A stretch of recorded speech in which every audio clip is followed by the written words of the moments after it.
December 21st, 2021. This day is still hard for me to talk about,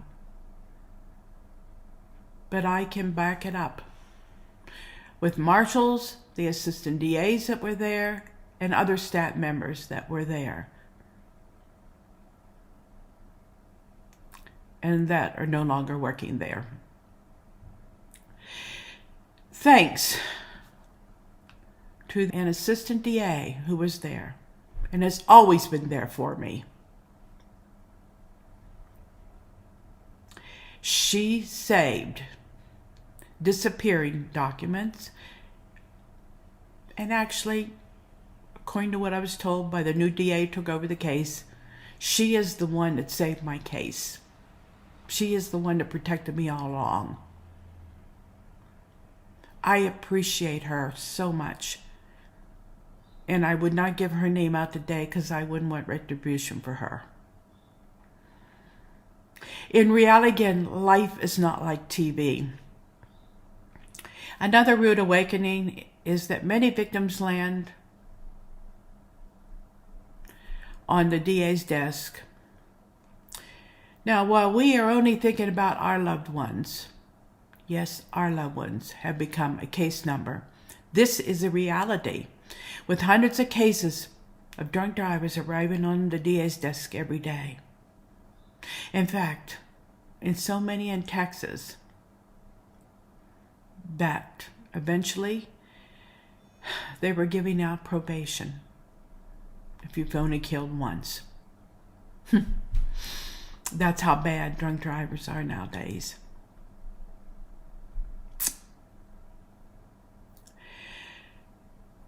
When I understood my rights and stood firm, I ignited the DA's fury, which I did share some of it in another video.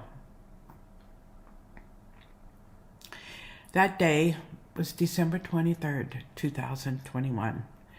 A day that will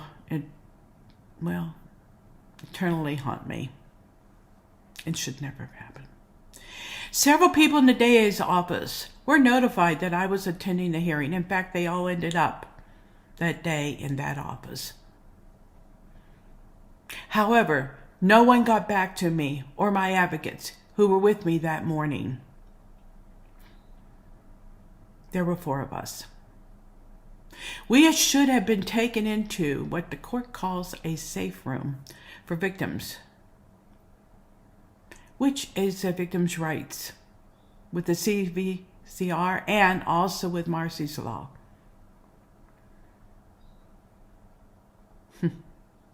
But it seemed like when I spoke to them afterwards, they didn't even know where the safe room was at. Without the Marshals' protection, I stood exposed, not only to the emotional turmoil of facing my son's killer for the first time, but to potential physical vulnerability as well. That was the day that I came face to face with the man who killed my son and his mother. It was deliberate. How do I know? The incident raises critical questions about accountability, personal bias, and emotional reactions that can influence decisions comprising individual safety and rights, and partially of our legal system. I know that sounds like legalese, and I guess it is. It underscores the need for stringent measures to protect individuals written within the justice system or within the court setting. Victims, for heaven's sakes. That's what I'm trying to say, victims. Ensuring that personal grievances and biases do not dictate the administration of justice. It does not make any difference if the DA does not like you, that you're referred to as senile. You are an individual. You are a victim. Your child was killed by somebody in their town. What triggered this incident? What triggered it? How could a 70-some-year-old lady and 4 other advocates trigger something like this? Well, the DA was enraged by my decision to exercise my rights, intentionally arranging for me to be in an area without marshals, to encounter the man unexpectedly and his mother responsible for my son's death at a bond revocation hearing. There were no marshals. Well, there were, but they left to protect me. They went into the courtroom. I must admit, I was there, but it was how I felt when I heard those words.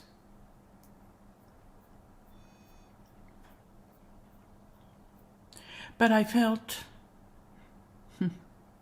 like that night that I found out that my son was killed by a damn drunk driver. You might say I was in shock, trauma, whatever it was that day, but I was in another world, just trying to maneuver. Following a short hearing, it was just a few minutes, I stood to leave the courtroom and found myself surrounded by marshals, the DA, the assistant DA, and the staff, and escorted back to the front office on the second floor. Needless to say, I could not understand no. So you might say I was forced to go. In fact, we were all forced to go, surrounded by these marshals and the staff. And we were all taken back. Why? We're the victims. Why? We didn't do anything. But yes, we did. We showed up for a hearing, which was our right. I guess now I know how it feels to be arrested, because that is how I felt then.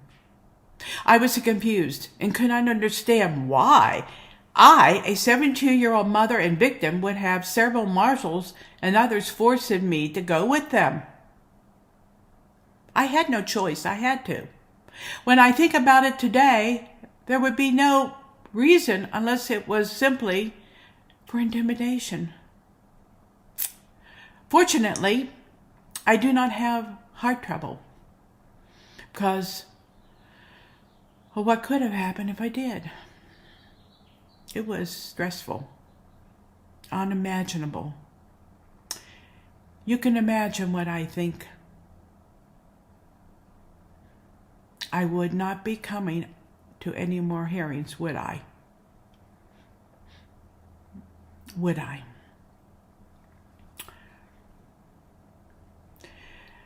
At the front office, I was told, or actually we were told, all of us, that I could not have my advocate with me unless it were a husband or another child. Vietnam took Kinley's father, my husband, and Kinley was my only child. I was alone. My advocates, each of them, had their own marshals to guard them. Why? I assume they're guarding them. I don't know. Maybe to protect the judge. I could just see all of us ladies attacking him. But anyway, that's another story. I ask him again as we sit down.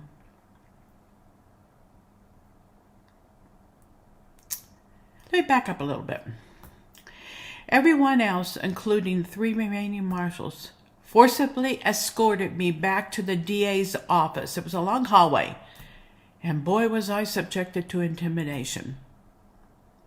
My advocates were surrounded by the marshals and taken to the room. But the way I understand is that as soon as the DA left, the marshals decided that the advocates were harmless and left, except for one. Now, I asked the DA again as I sit down, why I could not have an advocate of my choice who had been with me and knew me. I was again told if I did not have a husband or another child, I could not have an advocate of my choice, and I had to take and would be assigned the advocate that was sitting next to me. Now, I had once met this advocate, and in the hallway in the office previously, I had told him that I didn't want her for many reasons. One of the reasons was that she was talking to somebody that I knew and referred to me as senile. Senile! I'm not senile.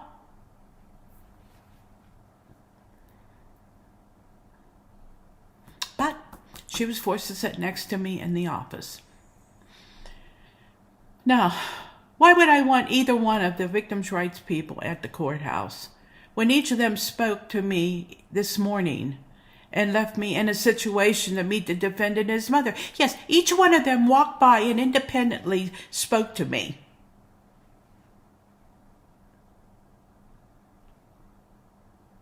Both of them were victims' rights advocates. They spoke to me, shook my hand, did not protect me. In fact, one of my victims' rights people spoke up and said, well, where's the safe room? She did not know where the safe room is at. She was supposed to be my victim's advocate. Now, I had notified everybody that I was coming, and she was one of them. And they just proudly, one after the other, like ducks, walked into the courtroom, and I stood outside.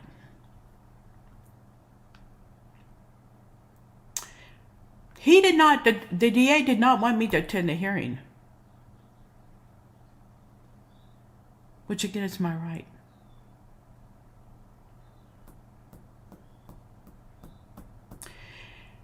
I sit down in the room, and of course, like I stated before, as I sit down, I ask him about why I could not have an advocate of my choice. And again, he did restate, you have to have a husband and or another child.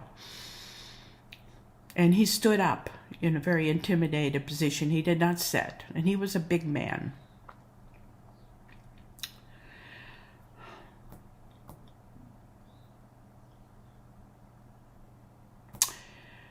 Oh, I remember that day. I don't remember everything that was discussed in there, but I do remember a couple things. Facebook. I have a celebration of a life site, private site for my son. And this site basically is just for his friends to get information regarding the trial, regarding everything. They're throughout the United States. And this was my best way of doing it. He didn't want me to do that.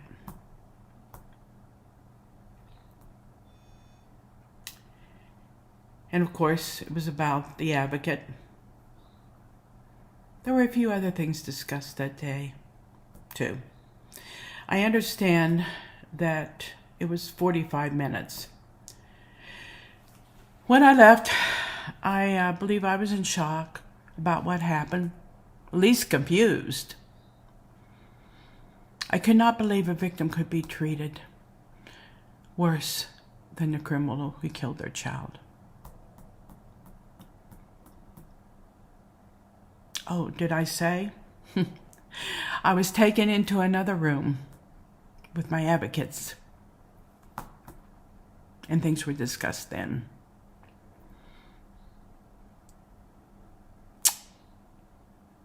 I just couldn't believe it. How could I, a victim, be treated that way?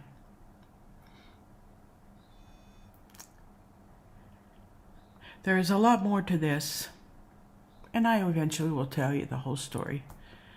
But I have to say the DA involved for 3 years intimidated and disrespected me shortly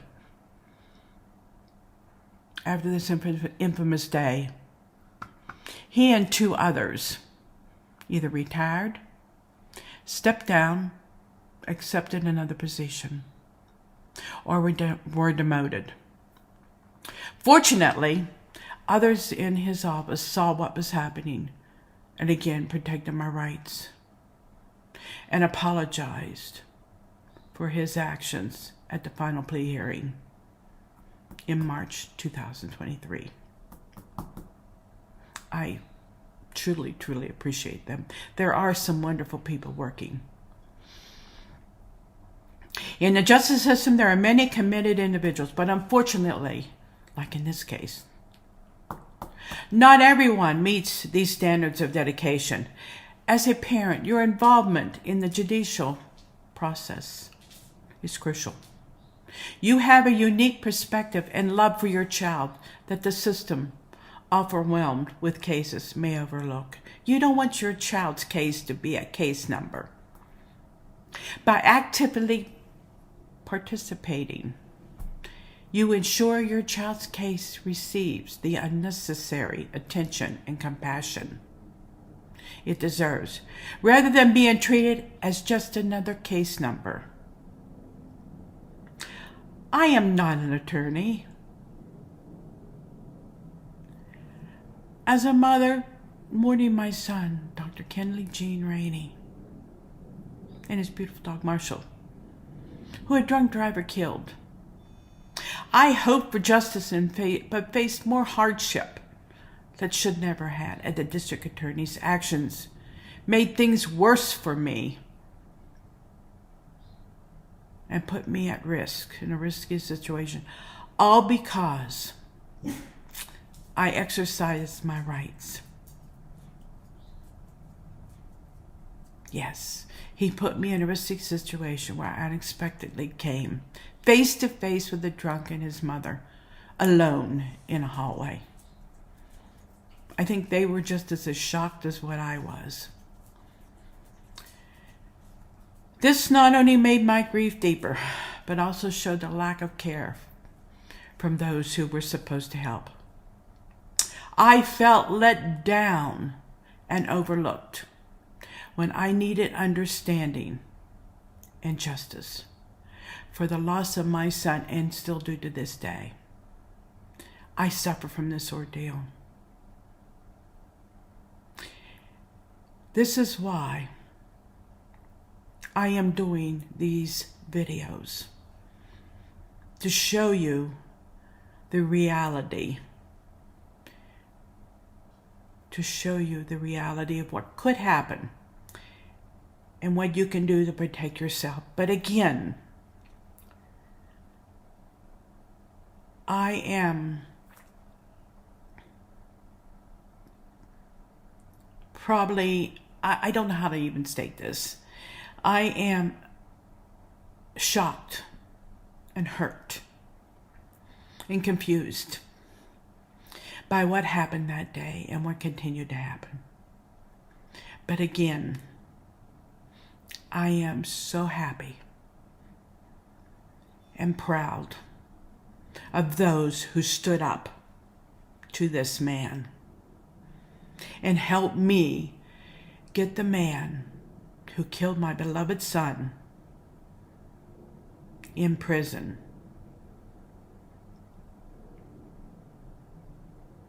I am a victim, but I refuse to be victimized any longer.